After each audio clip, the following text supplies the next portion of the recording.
Alhamdulillah, alhamdulillahi rabbil alamin.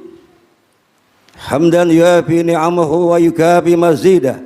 Ya Rabbana lakal hamdu kama yanbaghi li jalali wajhil azimi sultanik. Subhanaka la nuhsi sana'an alaika anta kama asnaita ala nafsik. Falakal hamdu hatta tarda wa lakal hamdu idza radita wa lakal hamdu ba'da ridha.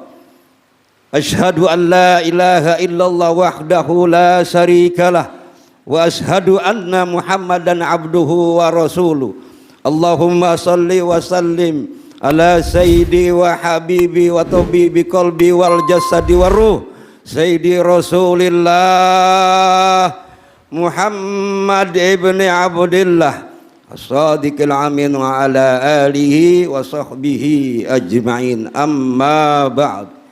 Fa ya ibadallah, usikum wa iyaya bi taqwallah faqad fazal muttaqun. Bismillahirrahmanirrahim. Ya ayyuhalladzina amanu taqullaha haqqa tuqatih wa la tamutunna illa wa antum muslimun. Jamaah salatu Jumat Masjid Darun Naim Perda Murka Allah yang dirahmati Allah Subhanahu wa taala. Marilah di tempat yang mulia ini kita pasang niat untuk beriktikaf, memohon dan minta ridhonya Allah, minta rahmatnya Allah, agar kita dapat meningkatkan frekuensi iman dan takwa kita kepada Allah, sehingga kita dapat meninggalkan segala bentuk yang dilarang oleh Allah Subhanahu wa ta'ala. Salawat dan salam kita curahkan kepada kekasih Allah, Nabi kita, Nabi besar Muhammad sallallahu alaihi wasallam. Alhamdulillah, pada kesempatan yang sangat singkat ini, pada tahun 2024 ini, marilah kita perbarui, kita tingkatkan segala bentuk kebaikan-kebaikan. Dari mulai bismillahirrahmanirrahim. Mengapa dari bismillahirrahmanirrahim? Karena kita akan mendirikan salat, menegakkan salat dan memperbarui salat kita, sehingga dapat kesempurnaan kita menghadap kepada Allah Subhanahu wa taala. Dari bentuk tegakkan, dirikan, pahami, jalani dari segala bentuk-bentuk kebaikan yang diberikan Allah Subhanahu wa taala. Jamaah Perda Murka Allah yang dimuliakan, dengan bismillah, dengan rahmannya Allah, dicontohkan sebuah kisah Nabi Allah Isa alaihissalam radhiyallahu anhu. Pada saat waktu melewati kuburan, dia melihat salah satu kuburan itu dikelilingi oleh para malaikat-malaikat azab, malaikat-malaikat yang menakutkan. Lalu seketika, beberapa waktu lagi, Nabi Isa melihat sebuah kuburan, tetapi kuburan yang tadi dikelilingi oleh malaikat-malaikat azab, sekarang dikelilingi oleh malaikat rahmatnya Allah Subhanahu wa ta'ala. Kenapa? Kenapa berganti? Tadi rahmat, tadinya azab, malaikat azab, sekarang malaikat rahmatnya Allah Subhanahu wa ta'ala. Lalu ditanya, ya Rabb, kenapa? Lalu apa singkatnya dalam sebuah kitab Menuju Ma'rifatullah karangan ulama besar Al-Mukarram Kiai Haji Muhammad Wa'id, yang dikarang dituliskan dalam Menuju Ma'rifatullah Allah, maka dikatakan di situ dia bertanya, kenapa dikelilingi oleh malaikat rahmat? Karena aku melihat walaupun suaminya, istrinya, suaminya penuh dengan maksiat, penuh dengan noda, dengan brutal, tetapi aku melihat istrinya sedang hamil. Dan pada saat itulah aku mengirimkan malaikat rahmat. Kenapa? Karena nanti yang ibu istrinya yang akan melahirkan sebuah anak generasi yang akan datang. Pada saat dia lahir, lalu dididik, dibesarkan oleh kedua orang tuanya, anak itu bisa mengucapkan bismillahirrahmanirrahim. Aku malu untuk mengutus malaikat-malaikat azab, aku kirimkan malaikat rahmat. Kenapa? Karena anaknya membaca Bismillahirrahmanirrahim. Jamaah yang dirahmati Allah Subhanahu wa taala. Oleh karena itulah di dalam rukun Islam kita yang pertama, asyhadu alla ilaha illallah wa asyhadu anna Muhammadar Rasulullah. Kita perbaharui, kita tingkatkan tentang apa? Akidah kita. Akidah kita. Tingkatkan akidah kita ini. Karena akidah, yang pertama akidah, setelah akidah baru yang kedua dirikan, tegakkan, pahami, jalani tentang solat kita. Ya ayyuhal mudassir qum fa'anzir. Hai orang-orang yang berselimut, bangun dan beri peringatan. Siapa yang diberi peringatan? Diri kita. Jamaah yang dirahmati Allah Subhanahu wa taala. Dengan konsep kita mendirikan, kita tegakkan, maka kita lihat dalam sabda Nabi kita Nabi Muhammad sallallahu alaihi wasallam dikatakan as-salatu imaduddin. Faman aqamaha faqad aqamad-din wa man tarakaha faqad hadamad-din. Jamaah yang dirahmati Allah, salat adalah tiang agama. Barang siapa yang menegakkan, yang mendirikan, yang melaksanakan, maka ia berarti menegakkan agama. Dan barang siapa yang merobohkan, berarti ia merobohkan agama. Sekarang sudah terbukti, jamaah yang dirahmati Allah Subhanahu wa taala, banyak orang yang sholat tetapi hanya sebatas menggugurkan sholatnya saja. Dia baru menegakkan sholat yang ditegakkan, sholat yang didirikan, tetapi tidak menjalankan hal-hal apa yang dikatakan oleh Al-Imam Al-Ghazali. Yang pertama, mengatur jiwa kita. Jiwa kita atur, kita getarkan, kita antarkan untuk menuju apa yang dikatakan sholat yang sesungguhnya. Yang kedua, Al-Imam Ghazali mengatakan menghayati apa saja yang dikerjakan dalam hal sholat tersebut.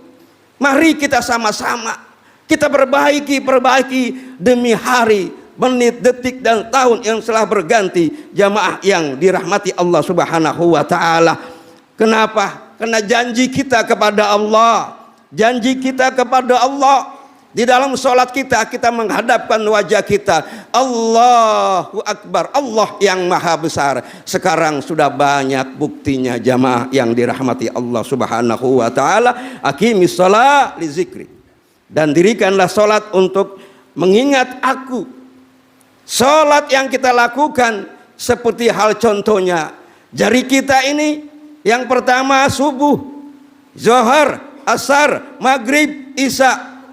Subuh mungkin kita hanya melaksanakan wajibnya 2 dan sunnahnya 2, maka jadi 4. Semua kalau kita total mungkin hanya 10 menit, ada 50 menit jamaah yang dirahmati Allah Subhanahu wa taala. Tetapi setelah itu apa yang kita lakukan dari subuh sampai zuhur? Kebaikan apa yang kita lakukan? Apa yang kita perbuat untuk diri kita, untuk masyarakat kita, untuk bangsa kita? Hubul wa ta'ni minal iman. Karena kata cinta pada negara kita sebagian daripada iman. Jamaah yang dirahmati Allah, kalau kita cinta, maka yang ketiga dikatakan sikap mengagungkan, membesarkan kepada Allah, menyembah kepada Allah, kita taat tunduk kepada Allah, ajaran-ajarannya. Islam adalah orang-orang yang menyelamatkan, orang yang taat, orang yang tunduk, orang yang patuh terhadap kepada Allah Subhanahu wa taala. Yang keempat, kita merasa takut. Ittaqullah haitsuma, takut kepada Allah di mana saja. Kita takut kepada Allah Subhanahu wa taala. Kita untuk rasa kita diawasi, merasa takut kita penuh dengan rahmat. Kita mengharapkan mendapat rahmatnya Allah Subhanahu wa taala. Apa tadi yang dikisahkan oleh Nabi Isa alaihissalam radhiyallahu anhu, dikatakan itulah contoh rahmatnya Allah diberikan kepada orang yang anaknya masih dalam kandungan. Kalau anak lahir itu membaca Bismillahirrahmanirrahim, apakah bisa rahmat Allah itu akan diturunkan di tengah-tengah bangsa kita yang tercinta ini? Kalau mereka masih ada Ar-Rahman, Ar-Rahim, Al-Malik. Rahman, Rahim, Al-Malik untuk menjadi raja. Untuk menjadi raja, menjadi seorang pemimpin harus menguasai dua saja, Rahman, Rahim. Kalau udah ada itu, mari nanti kita kembali, kita telaah di dalam kitab tadi yang saya katakan, menuju ma'rifatullah. Dengan Rahmannya, Rahim, apakah ada di negeri kita tercinta? Ada. Di dalam kriteria yang tersebut, kalau kita akan terlalu panjang, di antaranya orang-orang yang adil, orang yang jujur, orang yang benar, orang yang taat, tunduk kepada Allah Subhanahu wa taala. Ada putra-putri, ada putra kita yang kita akan antarkan ke negeri kita ini. Kembalikan kepada Allah, hanya ud'uni yastajib lakum. Allah yang biiznillah, Allah yang akan menentukan. Tetapi kriteria daripada Ar-Rahman, Ar-Rahim, Al-Malik, raja-raja dari segala pemimpin. Jamaah yang dirahmati Allah, yang berikutnya adalah rasa malu kepada Allah Subhanahu wa ta'ala.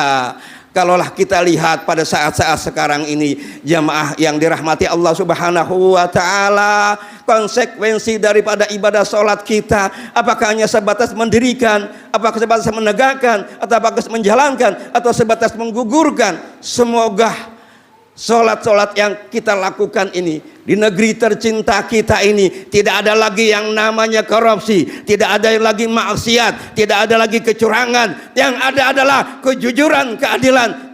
Kalau kita ingin menjadi negara baldatun thayyibatun warabun kubur, karena sudah jelas di dalam Al-Quran, di nas hadis dikatakan, awas, tergantung kepada pemimpin-pemimpin kita ini mau dibawa kemana kita. Apakah kita akan menuju wasikal ladzina kafaru ila jannah jumara?